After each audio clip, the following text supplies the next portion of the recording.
और हो सकता है कि इस वीडियो के बाद आप खुद डिसाइड कर सकते हो कि आपको हिमालयन लेनी चाहिए या नहीं लेनी चाहिए।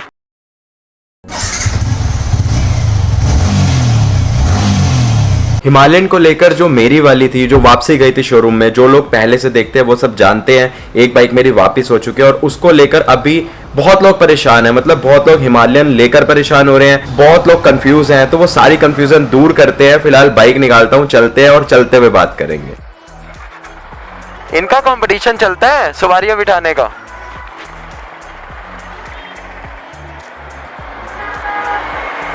मैं हमेशा से कहता हूं कि मैंने बाइक निकाली है बहुत दिनों के बाद आज राइड करने के लिए, लेकिन सही बताऊं ये तो चीज़ होती है, इतने दिनों के बाद बाइक निकालोगे तो राइड करने का मज़ा अलग होता है। लेकिन आज मैं ये कह सकता हूं कि आज मैंने बाइक निकाली है आप लोगों के लिए। वो क्यों? आप लोगों को व्लॉग देना है, ये रीज़न नहीं है। ये तो आएगा ही आएगा जब हम बात कर रहे हैं। तो रीज़न ये है कि बहुत सारे मेल मुझे आते हैं हिमालयन को लेकर। मेरी पहले वाली वीडियो देखकर, जो मैंने पहले हिमालयन ली थी उसके अंदर कुछ इशू थे, जो मेरी बाइक वापसी गई थी रॉयल एनफील्ड में। बहुत लोग मुझे मेल करते हैं कि यार मेरी बाइक में इसमें से ये वाला इशू है, मेरी बाइक में ये वाला इशू है, मैं अपनी बाइक का क्या करूं, आप कोई सोल्यूशन बता दो, क्या हो सकता है इसका। बहुत सी बातें लिखकर मुझे भेजते हैं और मैं अब कितने जनों को उसका रिप्लाई करूं, क्योंकि बहुत लोगों का मेल सेम होता है। तो मैंने सोचा आज इसके ऊपर एक वीडियो बना दी जाए जिससे आप लोगों की प्रॉब्लम सॉल्व हो जाएगी। और हो सकता है कि इस वीडियो के बाद आप खुद डिसाइड कर सकते हो कि आपको हिमालयन लेनी चाहिए या नहीं लेनी चाहिए। देखो, सबसे पहला पॉइंट, कई लोग कहते हैं यार हिमालयन तो बहुत ज़्यादा हीट होती है तो हम इसको ले या ना ले। जिन्होंने बाइक परचेज अभी करनी होती है, ये उनका पॉइंट है उन लोगों के लिए। यार हीटिंग की अगर मैं बात करूँ ना, मुझे कुछ खास ऐसी हीटिंग इसमें अभी तक तो मिली नहीं है। बाकी 2-3 दिन में मैं एक लॉन्ग राइड पे निकल रहा हूँ, चलो ये भी आपको बता ही देता हूँ, तब एक बार और चेक कर लूँगा। वैसे ऐसे कोई हीटिंग इशू नहीं है। इसके अंदर लिक्विड कूल्ड नहीं है, मैं मानता हूँ ये एयर कूल्ड है, लेकिन अभी तक मुझे हीटिंग की प्रॉब्लम नहीं आई। तो ये पॉइंट तो आप छोड़ दो, क्योंकि अगर आप ड्यूक पे आओगे, आप कहते हो एडवेंचर से कंपेरिजन है इस बाइक का, ये है वो है। भाई KTM भी बहुत ज़्यादा हीट करती है और आप लोग जानते हो उसमें लिक्विड कूल्ड है, लेकिन फिर भी वो बहुत हीट करती है। जबकि मेरे पास ड्यूक 390 थी, मेरे पास नहीं मतलब कुनाल की थी जो मैं काफ़ी चलाई है, तो वो ड्यूक 390 भाई गर्मी के अंदर ऐसे लगती थी टांगे जला देगी बिल्कुल। मतलब आप उसको विदाउट राइडिंग पैंट या विदाउट जीन्स, मतलब कभी लोअर में या शॉर्ट्स में, तो मैं नहीं कहता राइड करो, लेकिन कभी अगर आप लोअर में चला लेते हो लोकल भी, तो आपकी टांगे जल जाएंगी। तो मुझे इसमें ऐसी प्रॉब्लम नहीं मिली। पहला पॉइंट आपका यहाँ क्लियर करता हूँ। दूसरा पॉइंट, बहुत बड़ा पॉइंट भाई, जिसके पीछे मेल सबसे ज़्यादा आते हैं, ये उन लोगों के लिए जो बाइक ले चुके हैं कि उनको क्या प्रॉब्लम है बाइक के अंदर। मैं बताता हूँ, एक सेकंड हम साइड में रुकते हैं और इस पॉइंट को क्लियर करते हैं।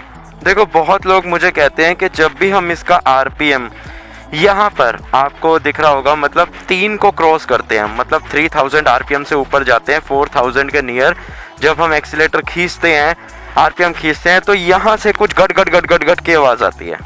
ये बहुत सारे लोगों को इशू है, बहुत मेजर प्रॉब्लम है।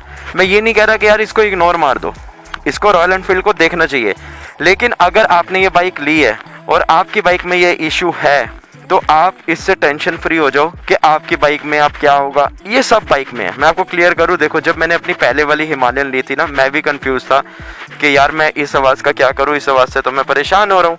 लेकिन फिर मैंने दूसरी बाइक की ट्राई ली, उसके अंदर भी सेम था, अब मेरी इस बाइक के अंदर भी है। तो वो हटाना चाहिए रॉयल एनफील्ड को, लेकिन अगर है तो ये टेंशन मत लो कि आपकी बाइक में है, ये सब की बाइक में है, सब ही हिमालयन में। मैं ये नहीं कहता 100 में से 99 में, 100 में से 100 बाइक्स में है। तो इससे टेंशन फ्री हो जाओ कि आपकी बाइक ख़राब है। और एक मुझे मेल आया था कि अब मुझे अपनी बाइक ना वापसी करनी है इस आवाज़ के कारण, तो मैं क्या करूँ। देखो, इस आवाज़ के कारण मैंने बाइक वापसी नहीं करी थी। वो बाइक पूरी खुल चुकी थी, आप लोग जानते हो, सिर्फ चेसी रह गई थी, मतलब टैंक लेके इंजन सब कुछ उतार दिया था। तो मैं उस बाइक को नहीं रख सकता था, और एक नहीं उसमें 5-6 प्रॉब्लम थी। आगे पॉइंट्स पर आते हैं क्या, लेकिन मैं आपका ये वाला डाउट क्लियर कर दूं, इस आवाज़ के कारण बाइक को मतलब मत सोचो आपकी बाइक बेकार है। भाई ये सबके साथ है। रॉयल एनफील्ड को ध्यान देना चाहिए कि अब ये बहुत पुरानी हो गई है बात, तो इसको सॉल्व कर दें, क्योंकि अगर कोई प्रॉब्लम होती है तो प्रॉब्लम का सोल्यूशन भी होता है। तो टेंशन फ्री हो जाओ इस चीज़ को लेकर। ये मेरा एक्सपीरियंस है बस, बाकी जैसा आप लोगों को अच्छा लगे। तो अब मैं आता हूँ इसके थर्ड पॉइंट पे, लेकिन उससे पहले मैं आप लोगों को कुछ बताना चाहता हूँ। और वो बात है ये कि जो हमारी 11 साल पुरानी एक्टिवा है ना, उसको मैं डीलर के पास लेके गया। 2-3 डीलर के पास प्राइस लगवाया तो उसका जो प्राइस है वो अराउंड 11,000 12,000 हद करके एक ने 12,500 का रेट दिया। और मैंने सोचा कि यार इसको कहीं ट्राई करके देखते हैं। आजकल इतनी कॉल्स आती है कि आप अपनी स्कूटर, बाइक, कार को ऑनलाइन भी सेल कर सकते हो। तो मैंने ऑप्शन लिया Cars24 का, और Cars24 पे मेरे को कहीं जाने की जरूरत नहीं पड़ी, कोई कुछ भी नहीं करना पड़ा। मैंने ऑनलाइन अपनी डिटेल डाली और उसके अंदर मेरे को मेरी स्कूटी का जो प्राइस है एक्टिवा का वो मिला 17,500, मतलब 5,000 का डिफरेंस मिला है मार्केट से। मार्केट में मुझे जाना पड़ा, यहाँ पे मुझे जाना नहीं पड़ा, सिर्फ थोड़े से क्वेश्चन से आप भी अपनी बाइक को, स्कूटी को सेल कर सकते हो ऑनलाइन Cars24 पे। मैं आपको दिखाता हूँ आपको करना क्या है। डिस्क्रिप्शन में दिए हुए लिंक पे आपको क्लिक करना है, आपके सामने कुछ ऐसा पेज ओपन होगा। सेल नाउ पे आपको क्लिक करना है, कुछ आपसे क्वेश्चंस पूछे जाएंगे, आपकी बाइक कौन सी है, कौन सा मॉडल है, इंश्योरेंस, ये वो सब कुछ पूछा जाएगा। वो वाले आपको जवाब देने हैं, आंसर करने हैं और बस अपनी बाइक को टेंशन फ्री होकर सेल कर सकते हो बहुत ही अच्छे प्राइस पर, और गारंटेड प्राइस होते हैं। और आपको 2 घंटे के अंदर अपनी बाइक सेल करने का मौका भी मिल जाएगा। 2 आवर्स के अंदर अंदर आपको अच्छा प्राइस मिलेगा। ऑनलाइन आपको प्राइस बताया जाएगा, अगर आपको सब कुछ ठीक लगता है तो आपके पास आएंगे वहां से एग्जीक्यूटिव, आपकी पेमेंट करेंगे। लेकिन अगर सब कुछ जैसा आपने बताया वैसा ही होगा तो आपकी पेमेंट होगी और बाइक आपसे कलेक्ट कर ली जाएगी और आपको पेमेंट कर दी जाएगी। और सबसे अच्छी बात है, अगर आप मार्केट में बाइक सेल करते हो तो हमेशा टेंशन रहती है मेरी बाइक कब किसके नाम होगी, क्या होगा। यहाँ पर गारंटी है इनकी कि नाम कराकर ही बाइक आगे दी जाती है। तो सबसे अच्छा बेनिफिट है Cars24, आज के टाइम में बहुत ही अच्छा ऑप्शन। बस आपको करना है लिंक पर क्लिक जो नीचे दिया है डिस्क्रिप्शन बॉक्स में। अब हम आते हैं इसके थर्ड पॉइंट के ऊपर, वो है इसकी माइलेज।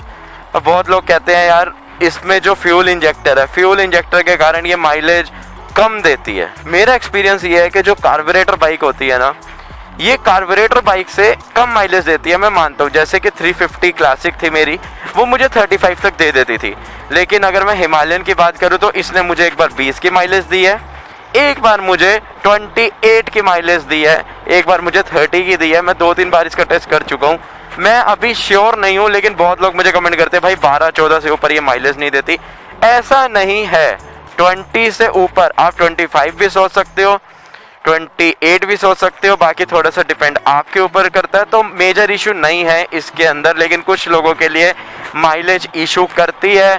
मतलब माइलेज मेन रहती है कि उनको 30 प्लस चाहिए, तो फिर आप इस बाइक को छोड़ सकते हो, क्योंकि मैं ये नहीं कहूँगा कि आपको 30 प्लस देगी। तो आपका ये थर्ड पॉइंट भी मैंने कर दिया है क्लियर। अब आते हैं फोर्थ पॉइंट, जो एक वीडियो बहुत ज़्यादा वायरल भी हो गई थी, जिसके कारण बहुत सारे इशू बने थे, जो आई थिंक वीडियो लद्दाख या कहीं ऐसी जगह की है। तो वो भी मैं आपको बता देता हूँ, जिसके ऊपर कहा जाता है कि भाई हिमालयन चेसी से बहुत वीक है, हिमालयन मत लो, इसकी चेसी ब्रेक हो जाती है। चलो इस पॉइंट के ऊपर आते हैं। आज आप कहोगे ये क्या बात है भाई, सारे पॉइंट्स क्लियर कर रहा है लेकिन मतलब बिना शक्ल दिखाए। देखो आज मेरा मन कर रहा था मोटो ब्लॉग करने का और आपके डाउट्स क्लियर करने का, तो ये हमारा बेस्ट वे है। चलते चलते बात करेंगे, मुसाफिरों के लिए यही जगह सबसे बढ़िया है, मतलब रास्ता सबसे बढ़िया, मंजिल का क्या ही करना है, बैठ के तो बहुत बातें करते ही रहते हैं। तो अब मैं आपको क्लियर करता हूँ। देखो, जब हिमालयन की स्टार्टिंग हुई थी, कोई भी न्यू बाइक आती है, किसी भी चीज़ में कोई भी प्रॉब्लम कभी भी निकल आती है, तो ऐसा मत सोचो कि भाई वो बाइक टूट गई थी तो सबके अंदर। आप देखोगे कुछ कार, कुछ ब्रांड ऐसे भी बदनाम हुए हैं कि जिसको गधे खींच के लेके जा रहे हैं, लेकिन उसका मतलब ये नहीं है कि हर गाड़ी में प्रॉब्लम है। समझ रहे हो ना मैं किसकी बात कर रहा हूँ, समझ आ रहे हो आप लोग? जी बिल्कुल, मैं वही गाड़ी की बात कर रहा हूँ। तो ऐसे किसी भी ब्रांड को लेकर स्टार्टिंग के अंदर प्रॉब्लम आ जाती है जब कोई नई चीज़ लॉन्च होती है, लेकिन उन कमियों को दूर कर दिया जाता है। आपने कभी उसके बाद सुना है कि चेसी ब्रेक हुई है?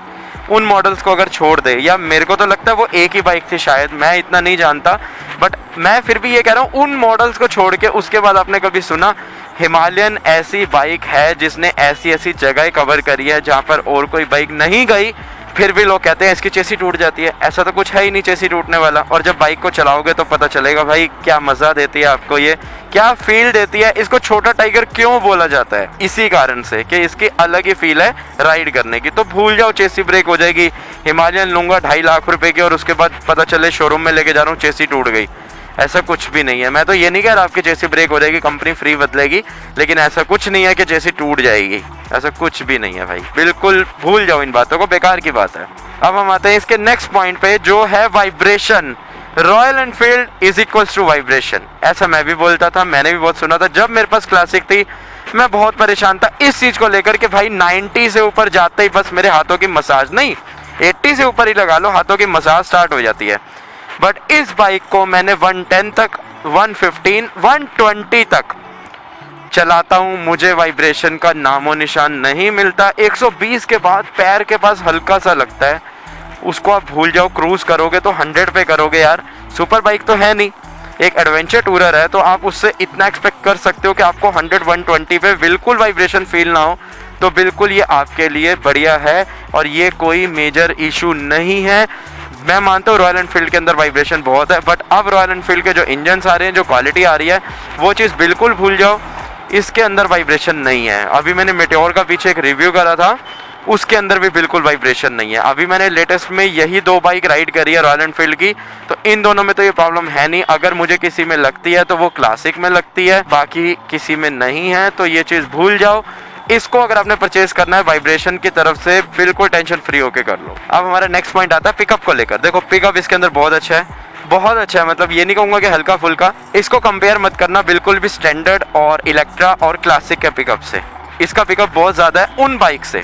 हाँ, मैं KTM से नहीं कहूँगा, KTM से अगर कंपेयर करेंगे तो इसमें इंस्टेंट पिकअप मतलब जो है एकदम से जो टॉर्क आता है ना, वो उतना नहीं है जितना KTM में है, उससे कम है। लेकिन रॉयल एनफील्ड की क्लासिक, इलेक्ट्रा और ये सब अगर आपने स्टैंडर्ड राइड करी हुई है, तो फिर आप ये चलाओगे तो यार आपको ये लगेगा भाई ये तो कुछ और ही है, मतलब इंजन कंपेयर ही नहीं कर सकते, बहुत ही ज़्यादा फ़र्क है, बहुत ही ज़्यादा। इसको हाईवे पे चलाने का अलग ही मज़ा है, तो भूल जाओ भाई, कोई आपको डाउट मन में रखने की भी ज़रूरत नहीं है। तो जो मेरे मन में पॉइंट्स थे और जो आप लोग भी जानना चाहते थे, आई थिंक मैंने सारे क्लियर कर दिए हैं।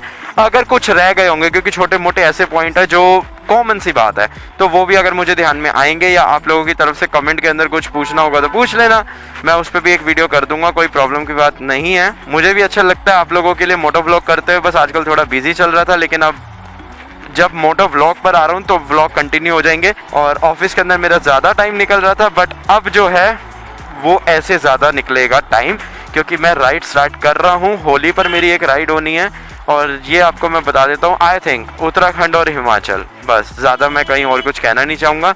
यहीं पे कहीं ना कहीं होगी, कहाँ होगी वो हम राइड के फर्स्ट व्लॉग में ही बताएंगे और आप लोगों को भी क्लियर हो जाएगा। तो आई थिंक आपको वीडियो अच्छी लगी होगी, अच्छी लगी हो तो आपको करना है लाइक, चैनल को करना है सब्सक्राइब। जैसे कि हर बार कहता हूँ, फर्स्ट टाइम आए हो तो बेल आइकन जरूर प्रेस कर देना ताकि आपको नोटिफिकेशन सबसे पहले आ जाए। इंस्टाग्राम का लिंक है डिस्क्रिप्शन में, फॉलो कर सकते हो। और फिलहाल मैं जाते जाते इसके थोड़े से मजे लेता हूँ राइड करके। आप लोगों के लिए व्लॉग रेडी हो गया, अब मैं थोड़ा सा अपने मन को रेडी कर लूँ इसको चलाकर, और एक बार अच्छे चेक कर लूँ। फिलहाल मेरी बाइक में तो कोई प्रॉब्लम नहीं है ना, मुझे राइड पे निकलना है, तो उससे पहले ये मेरे लिए एक टेस्ट राइड है। क्या बोलेंगे उसको, क्या बोलेंगे, प्री लॉन्ग राइड। सही नाम दिया। चलो मिलते हैं।